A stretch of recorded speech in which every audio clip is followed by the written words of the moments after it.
Olá, queridos, a graça e a paz, seja bem-vindo ao Escatologia Pré-Tribulacional. No vídeo de hoje, eu darei continuidade à nossa série de vídeos a respeito das 7 trombetas do Apocalipse. No vídeo passado, no vídeo anterior, nós abordamos acerca dos eventos da quinta e da sexta trombeta.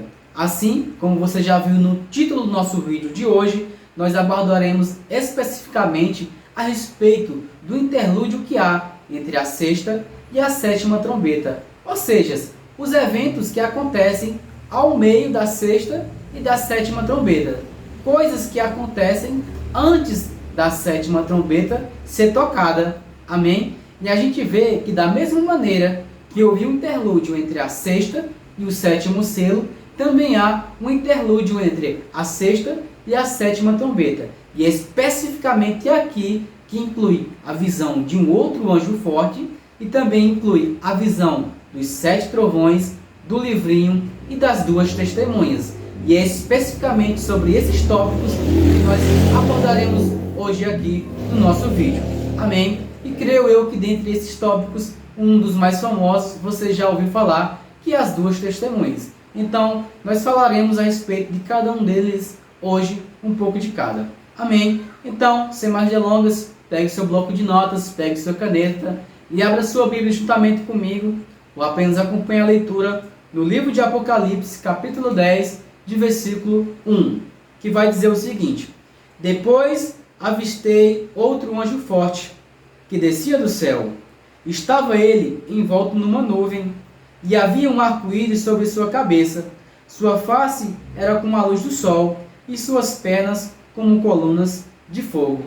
É interessante que esse outro anjo forte, ele aparece envolto numa nuvem. E o interessante é que essas nuvens, elas são retratadas como carruagem de Deus, que eram por meio dessas carruagens, por meio dessas nuvens, que os seres, celestiais, eles se movem entre o céu e a terra. Eu vou deixar aqui uma referência que é Daniel 7,13 e Atos 1, capítulo 1 e versículo 9, que é quando Jesus ele é levado aos céus em nuvens. Amém? Mas o mais importante não é sobre isso que nós vamos tratar hoje, mas a respeito dos demais assuntos que nós colocamos aqui em tópicos, que é a visão desse anjo forte, dos 7 trovões, do livrinho e das 2 testemunhas. Então, o primeiro tópico aparece aqui no versículo 1, que é a visão que o apóstolo João teve desse outro anjo forte que aparece aqui envolto em nuvens. Então, nós vamos trazer aqui alguns estudos a respeito desse assunto. E essa primeira coisa que a primeira coisa que eu quero tratar aqui é a respeito dessa palavra aqui, outro anjo forte. Essa palavra outro, ela foi escrevida no original com a palavra grega allos, que é o quê? Que indica outro, porém da mesma natureza como aqueles seres angelicais já mencionados, nas visões anteriores. Alguns estudiosos eles insistem em identificar como o anjo Gabriel, Outros já eles tendem uma linha diferente.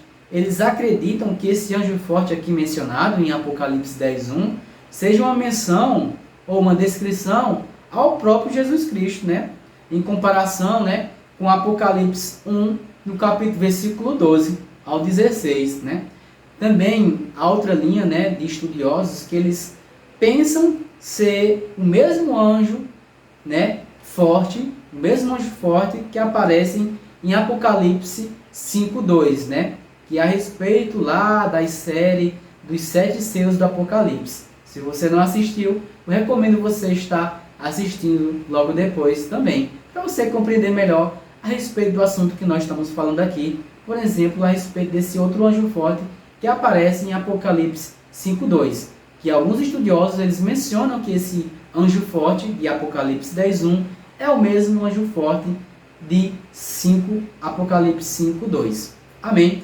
E também é preferível, meu ponto de vista, é preferível aceitar que esse outro anjo forte, é um outro anjo forte, fazendo assim uma distinção entre um anjo forte de Apocalipse 5:1 com o anjo esse anjo forte de Apocalipse 10:1. Na minha opinião, no meu ver, no meu achismo, é preferível, né, ser um outro anjo. Né? Essa é a minha visão, no qual eu acredito. Amém? Então nós vamos continuar a nossa leitura de onde paramos. Versículo 2, né? Esse anjo forte, ele segurava um livrinho que estava desenrolado em sua mão. Então colocou o pé direito sobre o mar e o pé esquerdo sobre a terra, e bradou com grande voz, como um forte rugido de leão. Assim que ele ergueu o seu clamor, os 7 trovões soaram suas poderosas vozes. Versículo 4. E quando os trovões terminaram de fazer ecoar suas palavras, eu já ia escrever, quando ouvi uma voz do céu que ordenava: guarda o que os 7 trovões disseram e não escrevas. Então, nós vemos aqui 2 tópicos no qual eu mencionei no início do vídeo, que é os 7 trovões e o livrinho, no qual nós vemos aqui no versículo 2, 3 e 4. Nós vamos trazer aqui algumas especificações a respeito desses assuntos, né? Nós vemos, né, que esse livrinho ele estava desenrolado na mão do anjo. E também esse anjo estava com um pé no mar e outro pé em terra. E esse anjo ele bradou com uma voz, uma grande voz, como um forte rugido de leão. Eu gostaria que você escrevesse essas especificações aqui, porque nós traremos detalhe a respeito desses versículos, né? Esse anjo ele bradou muito forte, né? Um forte rugido de leão. E assim que ele ergueu o seu clamor, os 7 trovões soaram poderosas vozes, né? Que especificamente essas vozes desses trovões que João já estava pronto para escrever, mas ele recebeu uma ordem para que não escrevesse. Então nós vamos agora tratar desses assuntos. Especificamente, eu irei falar agora aqui a respeito desses 7 trovões, né? Que nós vemos que esse anjo forte, ele tinha um poderoso brado, não é verdade? Por quê? Um poderoso brado como de um leão, assim como diz aqui no versículo 3, como um forte rugido de leão. Então, ele faz uma menção aqui, uma semelhança com a voz do próprio Deus. E com qual referência, com que base bíblica eu posso afirmar isso? Em Amós, capítulo 3, versículo 8, e também em Oséias, capítulo 11, versículo 2, que vai dizer especificamente que é comparado como um rugido de leão. Como um rugido de leão o quê? A voz de Deus. E também semelhante à voz de trovão. A voz de Deus também é semelhante à voz de trovão. Isso se diz em Salmos, capítulo 29, versículo 3. Nós vemos que esse poderoso brado que saiu da boca desse anjo forte, né, fez soar 7 trovões. E esses 7 trovões eles emitiram vozes. E essas vozes eram audíveis à audição. Era compreensível ao apóstolo João. Por quê? Porque a própria palavra diz que o apóstolo João estava pronto para escrever, mas ele recebeu uma ordem para que não escrevesse. Agora, o porquê, ninguém sabe, né? Porque a Bíblia não deixa claro o que essas vozes diziam e o porquê João recebeu essa ordem para escrever. Então, é um mistério a ser revelado. Amém? Então, essa é a visão, né, dos 7 trovões. Agora, nós vamos abordar a respeito desse livrinho aqui, que é encontrado na mão desse anjo forte, né? O que quer dizer isso, né?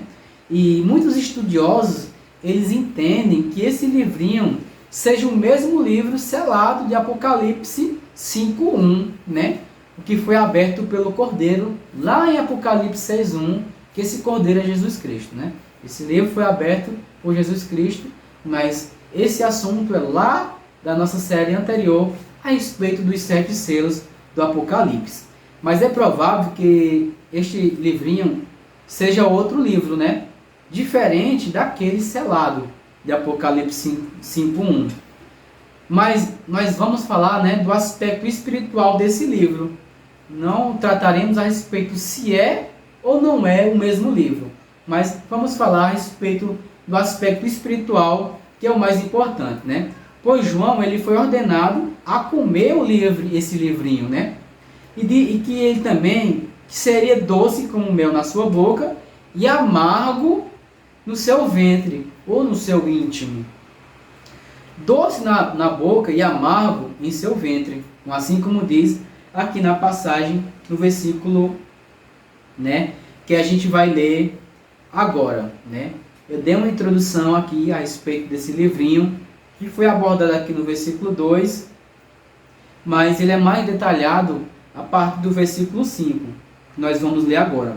O anjo que vinha em pé sobre o mar e a terra, levantou a mão direita em direção ao céu, e jurou por aqueles que vivem pelos séculos dos séculos, e que criou o céu e a terra, e tudo que nele existe, exclamando: eis que não haverá mais demora. Eu vou pular aqui alguns versículos para ficar um vídeo mais curto e de um compreendimento melhor para vocês. Vou começar a ler aqui o versículo 9. E em seguida me aproximei do anjo e lhe roguei que me desse o livrinho, ao que ele me declarou: pega-o e coma-o. Ele lhe será amargo no estômago, todavia doce como mel na boca. Peguei o livrinho da mão do anjo e comi depressa. E de fato, ele era doce como mel ao paladar. Contudo, assim que engoli, meu estômago ficou amargo. Trazendo aqui uma clareza ao que eu acabei de explicar aqui a respeito desse doce e amargo, né?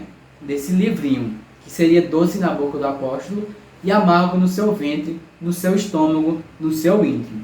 Mas o que quer dizer? Que relação é essa? Essa possível relação entre doce e amargo é provável que seja algo em relação ao juízo e à mensagem de Deus, né? É doce por ser a palavra de Deus e é amarga por causa de ser o juízo vindouro de Deus sobre aquelas nação de Israel, que é o povo judeu e o gentio. Amém? Então, agora a gente vai falar a respeito de outro assunto que a gente vê aqui nesse interlúdio, né? Que João ele recebe uma ordem para medir o templo, né? A gente vai pular aqui agora para o versículo capítulo 10 de Apocalipse, lá para o versículo 11. Então recebi a seguinte orientação: é necessário que profetizes novamente a respeito de muitos outros povos, nação, línguas e reis. Isso aqui também está dentro, né, da visão desse livrinho no qual o apóstolo João ele comeu esse livro. Versículo 1 do capítulo 11 de Apocalipse. Então foi-me entregue um caniço, semelhante a uma vara de medir. E também recebi a seguinte orientação: prepara-te e mede o templo de Deus e seu altar, e conta os adoradores que lá estão reunidos. Contudo, não consideres o pátio exterior, não tome suas medidas, pois ele foi entregue aos que não são judeus. Eles pisarão a cidade santa durante 42 meses. Amém? Vamos parar nossa leitura aqui no versículo 2 e vamos explicar a respeito, né, dessa ordem que João recebe para medir o templo. Né? A gente vê, né, que durante a grande tribulação, esse santuário, né, que é o templo dos judeus, ele será profanado, né? E os sacrifícios eles serão interrompidos por causa da adoração, né, do governante mundial, que nós sabemos que é o anticristo, né? E cumprindo as profecias, isso faz cumprir as profecias de Daniel 9:27, que eu faço questão de voltar lá e ler para vocês. Daniel 9:27, né? Daniel 9:27, né, é uma profecia a respeito das 70 semanas de Daniel, que nós vemos aqui o apóstolo João vendo e tendo essa mesma visão, no qual o apóstolo João ele recebe uma ordem para medir o templo e ele também recebe uma ordem para não medir a parte exterior, porque eles seriam entregues aos que não são judeus e será profanado. E é justamente aqui no versículo 27 do capítulo 9 que nós vemos essa profecia cumprindo aqui em Apocalipse, que diz o seguinte: esse governante, pois, com sagacidade, firmará com muitos um pacto que durará uma semana, mas na metade da semana ele ordenará o fim do sacrifício e das ofertas de manjarem. e uma das principais alas do templo será colocada o sacrilégio terrível, a grande abominação, até a consumação, o fim que já está decretado para alcançar e exterminar o assolador. Então nós vemos aqui que na metade dessa semana, né, o anticristo, que é esse governante mundial aqui, ele fará cessar, né, a oferta de manjares, que é especificamente o templo dos judeus.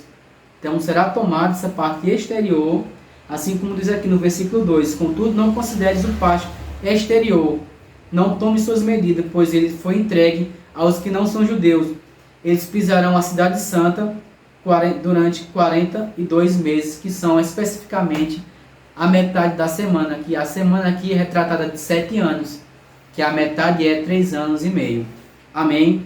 Que são justamente 42 meses.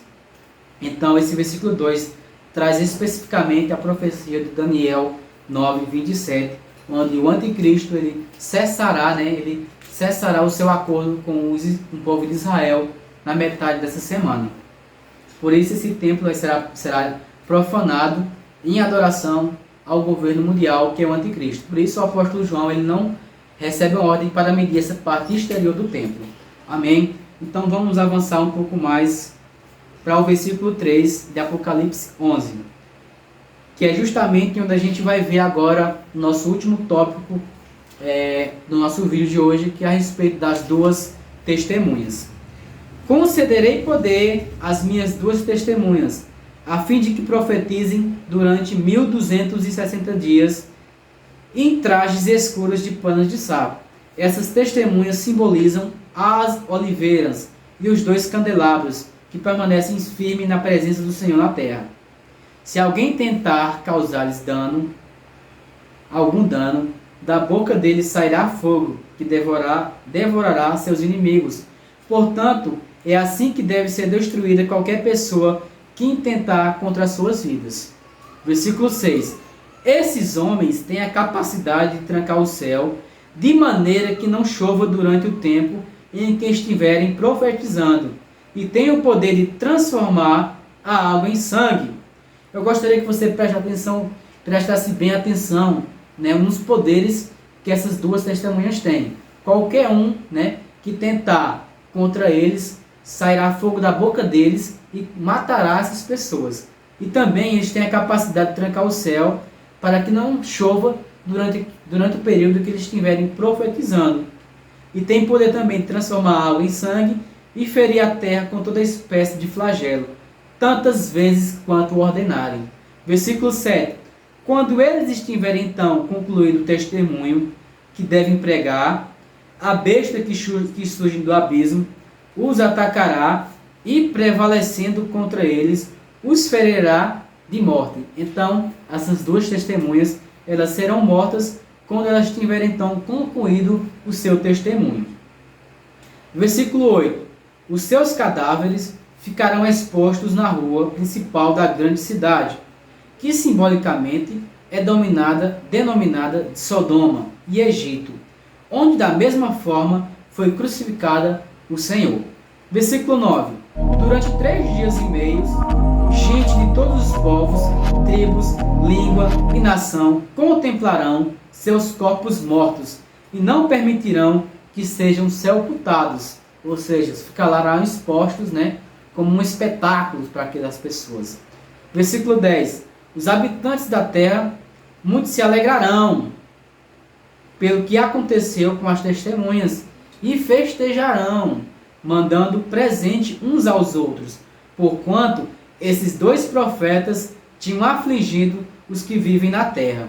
Entretanto, depois de 3 dias e meio, Deus soprou em seus corpos o espírito de vida, e eles tornaram a ficar em pé, e um enorme pavor tomou conta de todos os que viram. Então eles ouviram uma grave voz que se projetava dos céus e lhe ordenou: subi-vos para cá. E elevaram-se os céus numa nuvem, e os seus inimigos a observavam atônitos. Eu gostaria de falar aqui, ressaltar mais uma vez algo que está fora do assunto, mas só para você ver aqui, ó, as duas testemunhas, elas subiram para os céus em volta de nuvens. Então, mais uma vez, as nuvens sendo um meio, né, de transporte, né, vamos dizer assim, entre os seres celestes, entre os céus e a terra, né, uma forma na qual eles se movem. Versículo 13. Naquele momento, houve um grande terremoto e desabou a 10ª parte da cidade. 7.000 pessoas morreram nesse terremoto. E os sobreviventes ficaram aterrorizados e expressaram glória ao Deus do céu. Então nós vemos aqui que essas pessoas, elas expressaram, né, glória a Deus do céu, por causa dos testemunhos dessas duas testemunhas. Diferentemente das catástrofes e dos eventos anteriores, que pelo contrário, elas não se arrependeram das suas antigas práticas. Pelo contrário, elas se iraram mais ainda. Então nós vemos aqui que no ministério dessas duas testemunhas, algo mudou. Porque nós já vimos aqui que elas expressaram glória a Deus dos céus. Essas pessoas que antes não expressavam. Versículo 14. Assim transcorreu um segundo dos ais, e o terceiro virá sem derrota. Então, especificamente também, no interlúdio entre a 6ª e a 7ª trombeta, entre esses todos os eventos que nós acabamos de descrever, que é o segundo dos ais, ou o segundo terror. Amém? Então, especificamente no interlúdio que vem o segundo ai, ou o segundo terror. Agora, eu vou explicar um pouco a respeito, né, dessas duas testemunhas, né? Primeiramente, um dos questionamentos é: quem são essas duas testemunhas? A Bíblia não deixa claro quem é as duas testemunhas. Então, se a Bíblia não deixa claro quem são essas duas testemunhas, então não tem como eu dizer ou afirmar quem são essas duas testemunhas. Mas muitos estudiosos têm uma linha, né, de compreendimento a respeito dessas duas testemunhas. Cada uma tem uma forma diferente de, vamos dizer, tentar acertar ou adivinhar quem são essas duas testemunhas. E falaremos um pouco sobre isso, né? A identidade das duas testemunhas, o texto bíblico não identifica quem são essas duas testemunhas, que são duas oliveiras, né? Elas são identificadas como duas oliveiras, dois castiçais e dois profetas, né? Alguns sugerem que seria Enoque e Elias. E o porquê seria Enoque e Elias na mente desses estudiosos? Qual o argumento? É que esses dois foram os únicos homens na Bíblia que não provaram da morte física, ou seja, a morte física. Logo, eles precisariam vir no futuro para quê? Para morrer e ressuscitar. Essa é uma das visões a respeito no qual algumas pessoas acreditam que seja as duas testemunhas, que é Enoque e Elias, porque eles não morreram, né? Eles não provaram da morte física, foram os únicos na Bíblia, então eles teriam que vir no futuro, né? Para quê? Cumprir o ministério do testemunho e logo em seguida morrer e ressuscitar, assim como nós vimos na leitura, que elas foram mortas e logo foram ressurretas em 3 dias e meio e foram subidas aos céus, né? E outros preferem sugerir que é Moisés e Elias, em razão, né, a fortes semelhanças dos sinais operados por ambos no Antigo Testamento, né? Por exemplo, Moisés, ele fez o quê? Fez o rio, né, transformar em sangue. E Elias fez o quê? Parar de chover durante um período de tempo, que é uma forte, né, evidência que aparece aqui na leitura que nós vimos, né? Que eles tinham o poder de transformar água em sangue e fazer parar de chover enquanto profetizavam. E esses dons, né, esses poderes eram uma forte semelhança no qual operaram Moisés e Elias. Por isso que alguns estudiosos acreditam que sejam Moisés e Elias. Já outros entendem que eles não são literais, ou seja, não são pessoas, realmente pessoas, né? Há quem acredita também que as duas testemunhas representam o Antigo Testamento e o Novo Testamento, que é a lei e os profetas, a igreja e o Evangelho, mais uma vez. Mas a Bíblia não deixa claro quem é essas duas testemunhas. Amém? Então não cabe a nós, igreja, tentar saber ou tentar estar nesse período porque nós não estaremos, até porque nós já fomos arrebatados, nós não estaremos, mais uma vez eu repito, não estaremos nesse período na terra, porque é um período destinado para os judeus e os gentios e não para a igreja. Amém? Então, esse foi o assunto de hoje, no qual nós abordamos a respeito do interlúdio que há entre a sexta e a sétima trombeta. Então, se você gostou, já deixe seu like. Se você não é inscrito no canal ainda, se inscreva no canal. Ative o sininho de notificação, porque só assim o YouTube vai te notificar quando eu postar um vídeo novo. E você que já é inscrito no canal, seja bem-vindo mais uma vez. Continue compartilhando nossos vídeos para mais pessoas. Então, fique na paz. Tchau, tchau.